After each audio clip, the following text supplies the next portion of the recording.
morning, everyone. Hope you guys are doing good today. What day is it even? Monday. I have not slept good lately. My mind has been all over the place. I've been studying, and yeah.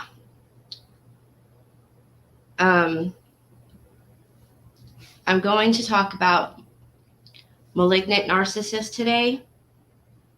These types of narcissists are literally the worst out of all of them. Last time we did covert narcissists, which is probably the least dangerous out of all the narcissists. And today we're going to jump full force into the most dangerous.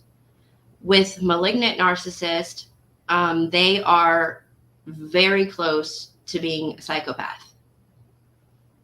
All right. We'll find out why they aren't a psychopath through this live. But if you can get one of these types of narcissist into a therapist's office, sometimes it takes them a while to be able to determine if they are a psychopath or not. Hey, Liberators. Hey.com. Good morning, you guys. So these malignant narcissists are very dangerous. For us that are into true crime, and we watch a lot of, documentaries and stuff on, true crime things that happen, you'll find that a lot of times the abuser, the murderer, is a malignant narcissist. Okay, so I'm just going to go ahead and dive right in because there is a lot to go over here. And at the end, if anybody has any questions or, you want to discuss it, we can do that. But there's just a lot of information here. So, excuse me, I'm going to dive right in. So, of course, a malignant narcissist has the basic narcissist traits, which are little empathy, entitlement, grandiosity, validation seeking, arrogance, and superficiality. Okay. I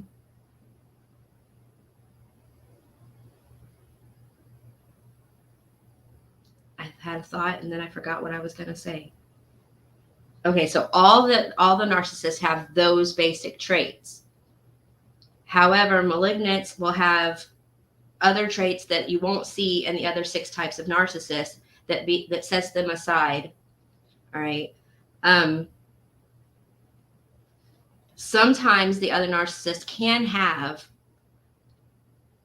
these traits at times, but it's not very common. It's not like something you're going to see in them all the time.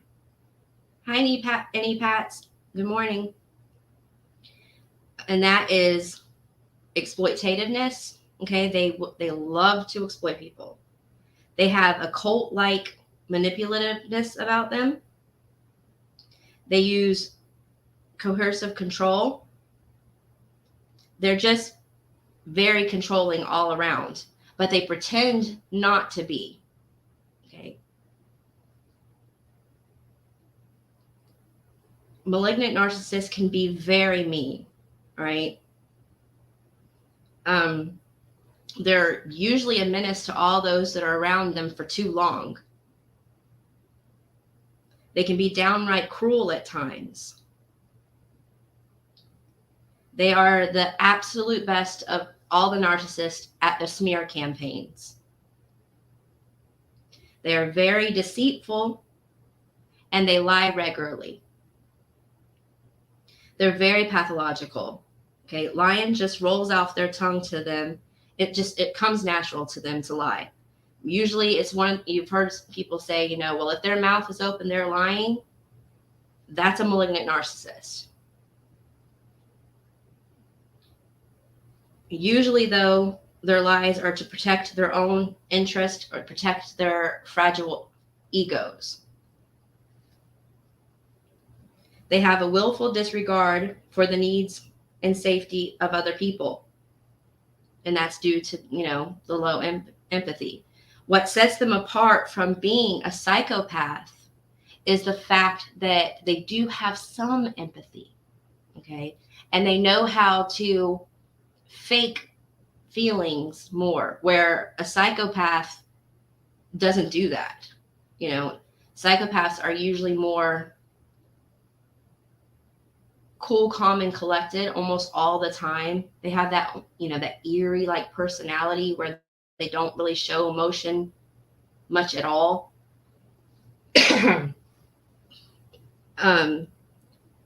Well, a malignant does. They know how to show all of, the emotions and pretend to have empathy when they need to suck people in.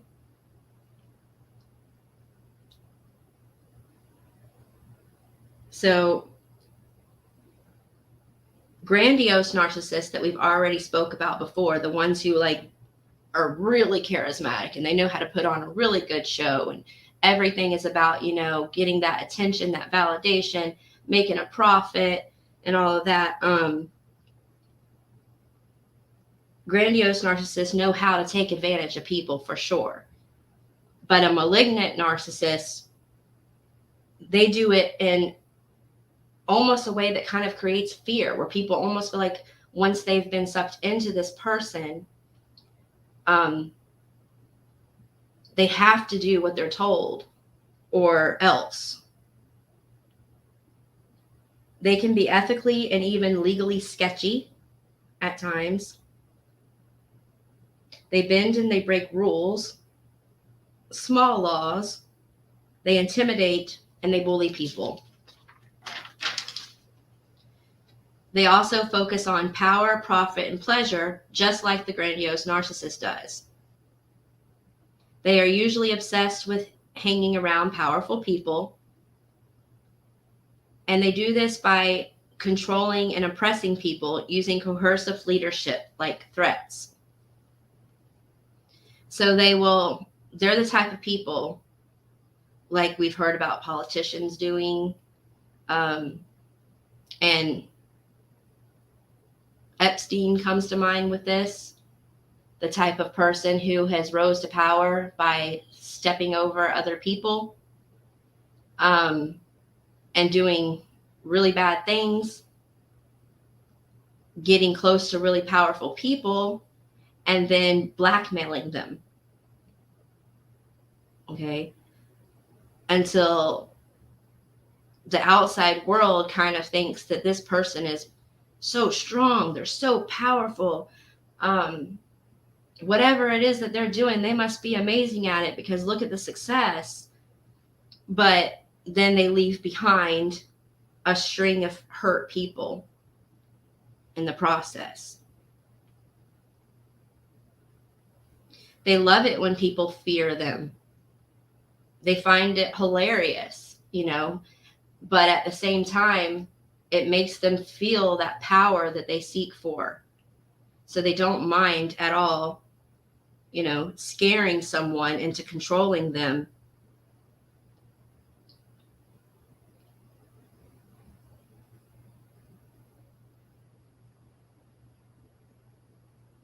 They will always find a way to hold power over a person so that they can assure that that person can't get away from them easily. So if they're in like a relationship with a person, leading up to the relationship, they were charming, they were sweet, they put on all those fake emotions, they said all those right things to draw that person in. Good morning, Eagles Chick fan. And then once they have their claws into them, okay, this is where they're going to investigate that person. All right. They're going to get them to spill their deepest, darkest secrets. They're gonna, find the dirt that they can on that person. So that way, once the person figures them out, and they usually do pretty fast with a malignant narcissist, and then they try to get away, now that person can hold all that dirt over them to keep them around or to keep them quiet. So they are very intense people, okay? Their main focus is on themselves, and so they are very passionate about themselves because they're so, intensive, tenacious. Like any person out there, when you're passionate about something, you spend a lot of time doing that. Well, their passion is themselves. So they will spend a lot of time just talking about themselves. They will talk, hours about themselves. And then their daily thoughts from the time they wake up till the time they go to bed is how they can advance themselves.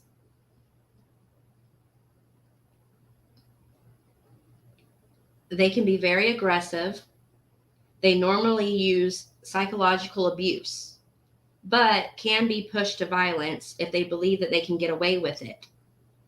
Unlike a psychopath, they are too self-preserving to do something that could ruin them long term.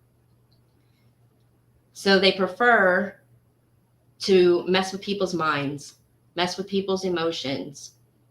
That's why it said earlier that they have like a cult-like leadership, because they will really screw up your mind being around them.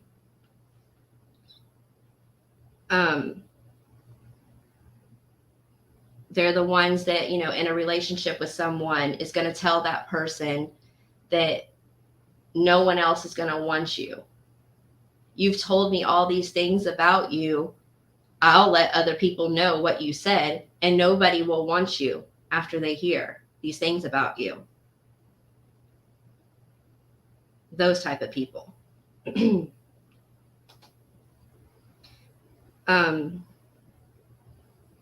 But, like it says, you can anger them to the point where they will be violent. A lot of times these are the types of narcissists that are beating their wives and children behind closed doors. And they've put so much fear into the wife and children that they're not going to tell anybody what's going on. And the outside world thinks that they're amazing. They're a wonderful person. Hey, 616.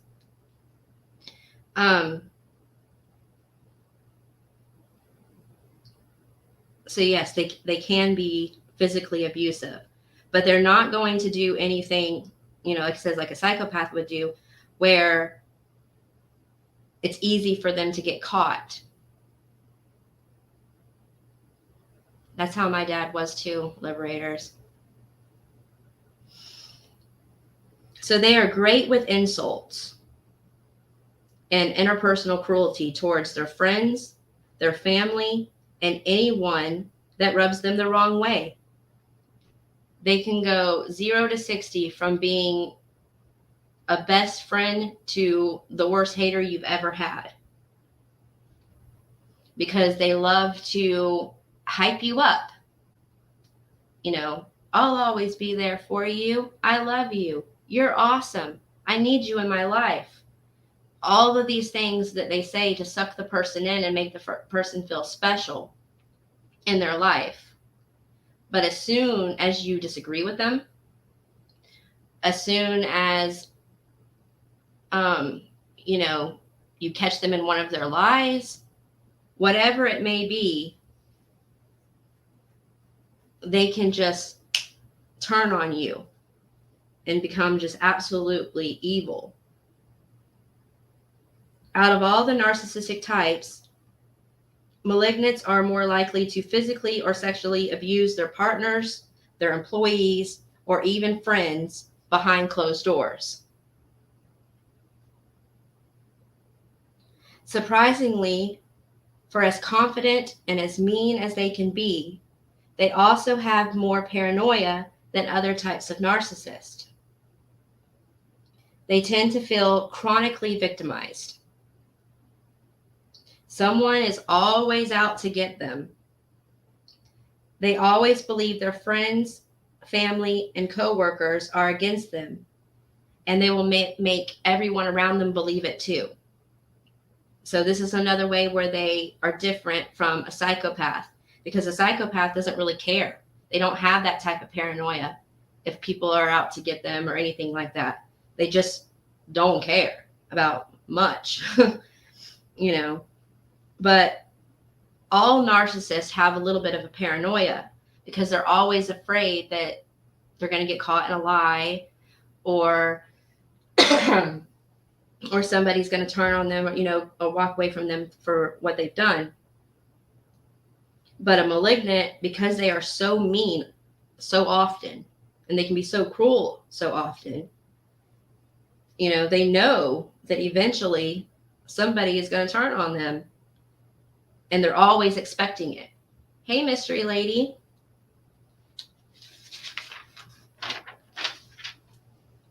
So they will throw out all kinds of unfounded, unsubstantiated claims about the loyalty or honor of people in their life.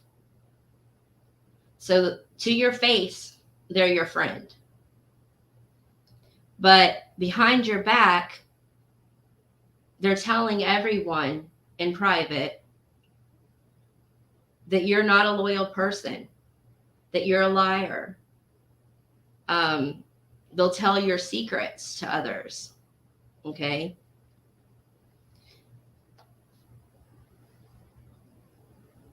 What they're doing is they are isolating you from the people in your life, pushing people away from you, and making themselves look like, the truthful, good-hearted person that just wants to warn you because they're looking out for you. But this is all done for self-preservation, to assure if anyone ever does call them out for their lies, you won't believe them.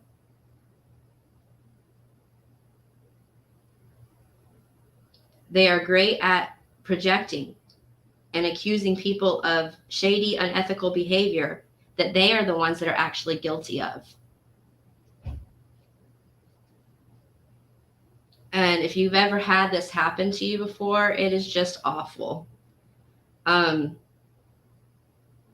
I've told you in the last couple of lives, my stepdad was like this. I watched him do it to my mother. I watched him tell people at church that she was a whore, that she was crazy, that she had these mood swings where she would just attack him for no reason at all and call him all these names. And he would have to, because he's a great man and he's not going to lay his hands on a woman, he would have to just take it until she calmed down. And everybody was like, oh my goodness, that must be horrible for you to have to deal with. And the entire time, he was the one that was beating my mom.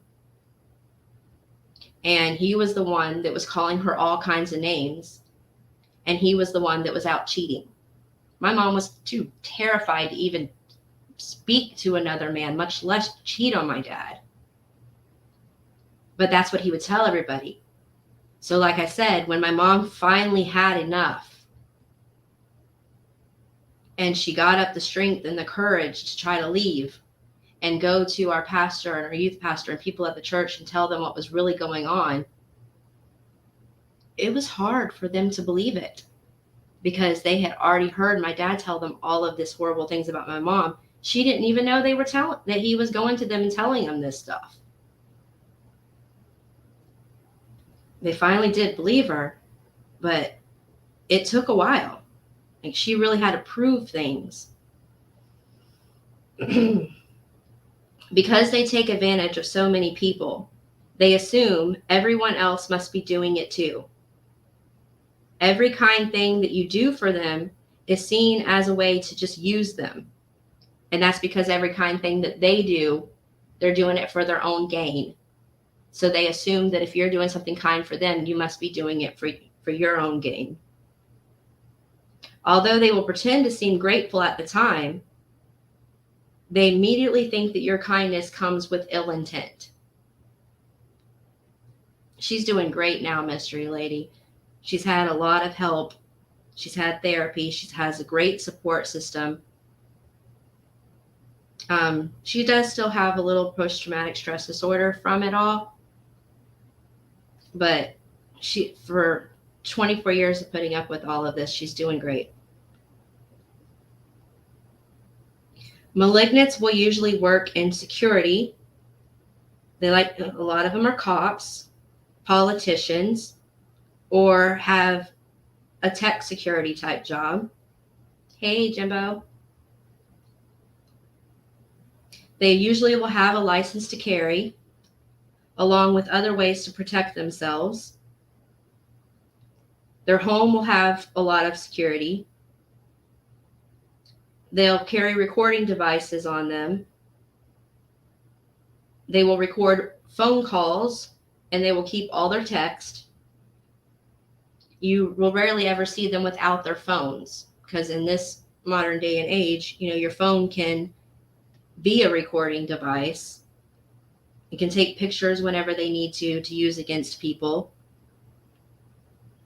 So pretty much almost every interaction that a malignant narcissist has with you, just know it's probably being recorded to later be used against you. They are also more likely to fall for the type of conspiracies where a certain business that they don't like, or that they're working for, or that's around them, or the government is out to get them. They feel like they're always being watched, and they'll tell people that they are. They believe that they are so important that they have to be a target, because something that they're doing is so great. They are targeted by the government for this, and that they're being watched in some way or form. Okay. And when it comes to this one and the times that we live in, I can kind of understand that. I do feel like that a lot of us are being watched, and a lot of things that we say, because, how many have had Facebook and you've said that you need something around the house, or you've talked about getting something, and then you go on Facebook and, there's ads for what you were just talking about and things like that. Or when it comes to politics, it seems like if you are, like Brendan Maddox talks about, if you're a conservative and you're supporting Trump or something, they seem to be like watching you and coming after you and things that you post or things that you talk about. So I kind of get, why they think this, but this also falls into just their paranoia, and then their sense of thinking that they're so important. So their paranoia for them is actually founded because they have harmed so many people, and they have screwed over so many people, that someone usually is out to expose them or out to get them, because everywhere they go, they leave, a trail behind them of people that they have hurt, people that they've exploited, people they scammed, people they lied about, smeared. So they have a lot of pissed off people. So that's understandable why that they're so paranoid all the time that one of these people are going to pop up and do something to them. They tend to view the whole world as a threat. It's usually projection too. They are so committed to manipulating and exploiting and harming other people that they project that intention onto other people. So everyone, that's that whole I trust no one thing, because everyone that they meet, they think are like them. The reason they are so close to being diagnosed as a psychopath is because they hold a lot of the same type of patterns that a psychopath has. The charm, the impulsivity. It's too early in the morning for a lot of these big words. The lack of guilt, the little regard for consequences to their actions, consequences to their behavior, and the willingness to exploit other people. They are very calculating, cunning, and willing to hurt people at all times. They just do not care if they ruin a great friendship, if they ruin a relationship, or if they push somebody away in their family. For every person that they hurt, every person that they step on, every person they exploit, there's someone else out there to replace them. That's the way they see it. You know, plenty fish in the sea. So, you know, it sounds like an absolute horrible person. So why do they attract so many people? Well, it's because they are charming. Like most narcissists, they're charming and they have charisma and they usually have great humor. They have an extreme confidence about them. They project to have an almost fearless personality. They'll come off as being so brave, you know, and then if you back up with the fact that it said that a lot of them work security jobs, or a lot of them are cops, firefighters, politicians, things like that, you know, they usually will have a background of something where, you know, you have to be brave. Then a lot of people believe that they are, you know, braver than they actually are. They put off this type of swagger that just draws people in, almost kind of like that bad boy, bad girl type personality, but yet they're good, you know, or they claim that they're good. They pretend to be much stronger than they actually are.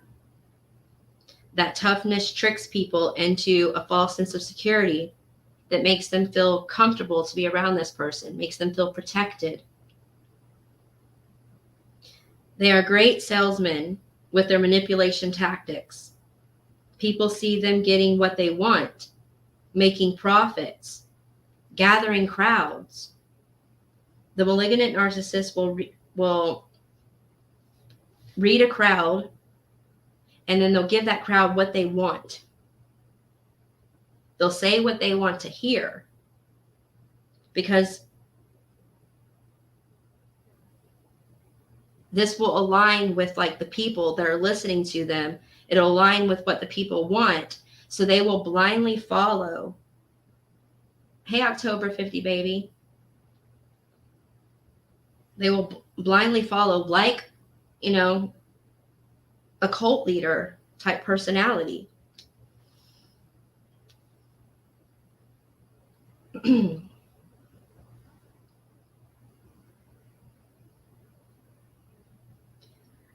These people will ignore the dangerous behavior that they do see in the malignant narcissist. They just trust that the narcissist must know what they are doing, because they speak with such hype, with such confidence. The stories are entertaining. They're usually full of just enough information that the person thinks, wow, they really know what they're talking about here. They get away with their horrific treatment of other people because they believe that their new leader is under an unfair attack. Right? We see politicians do this all the time. They think it's part of the process of what happens when you're a bold person who speaks out. So, hold on one second. My husband just came in for lunch.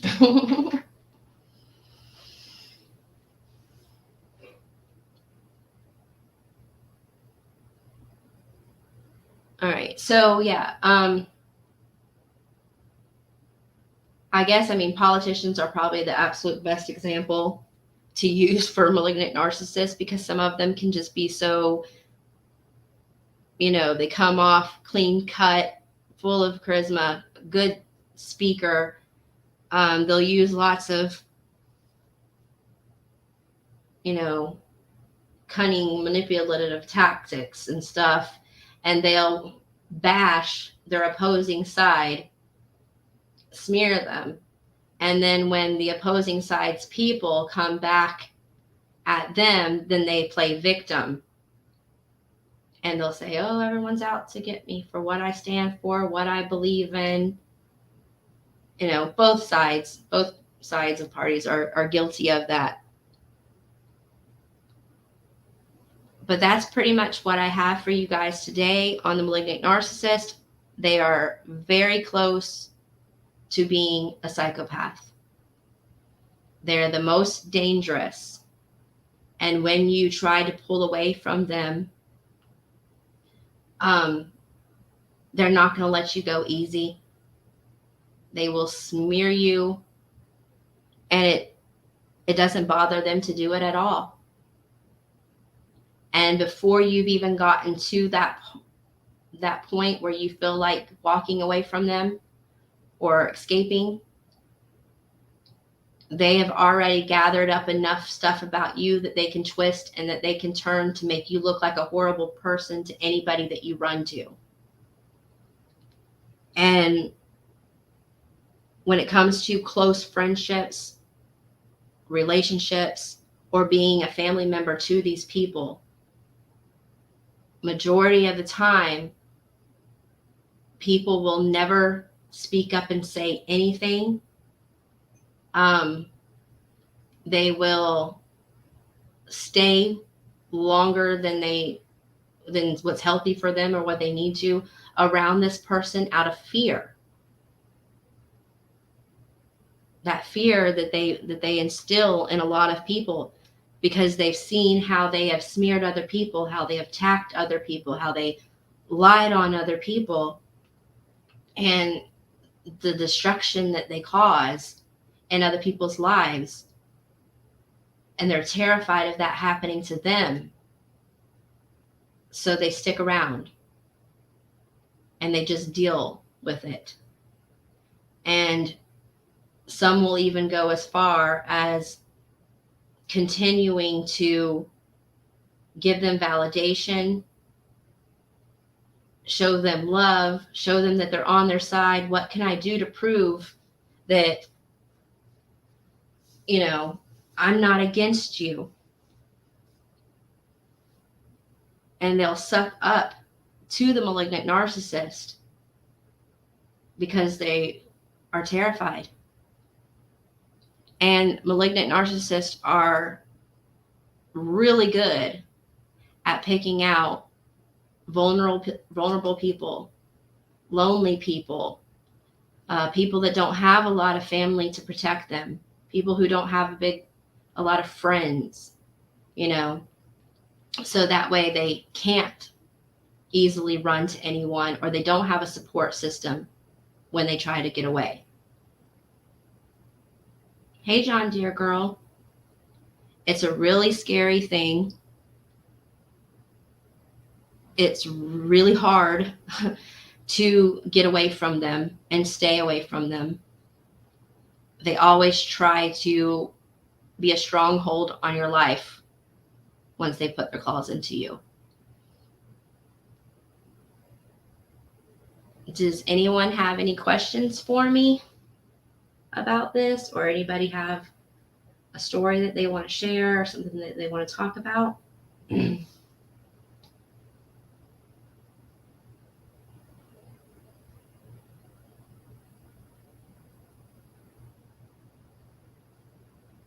Yeah, it's a living nightmare for sure, Liberator. Most people who do get away from these type of malignant narcissists will need therapy. They will need a strong support system. And they'll probably always have nightmares.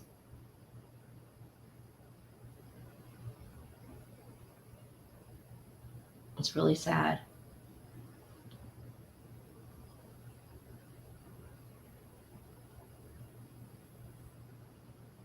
All right. Well, if no one has any questions, then I'll go ahead and end this one. And I think that the next one I'm going to do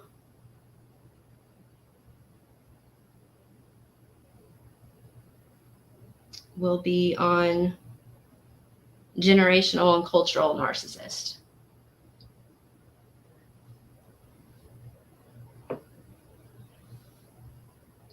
I'm just thankful I have never had to experience living with one. Yeah. Yep, count your blessings on that one, John Deere girl. It really messes up children. And, well, it just messes up everyone. But a child just really can't grasp it or understand it.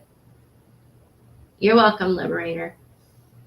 All right, guys, thank you for coming in. Thank you for watching. I really appreciate it. I love you all. If anyone has a prayer request, you can email me at aliciaturner81@gmail.com.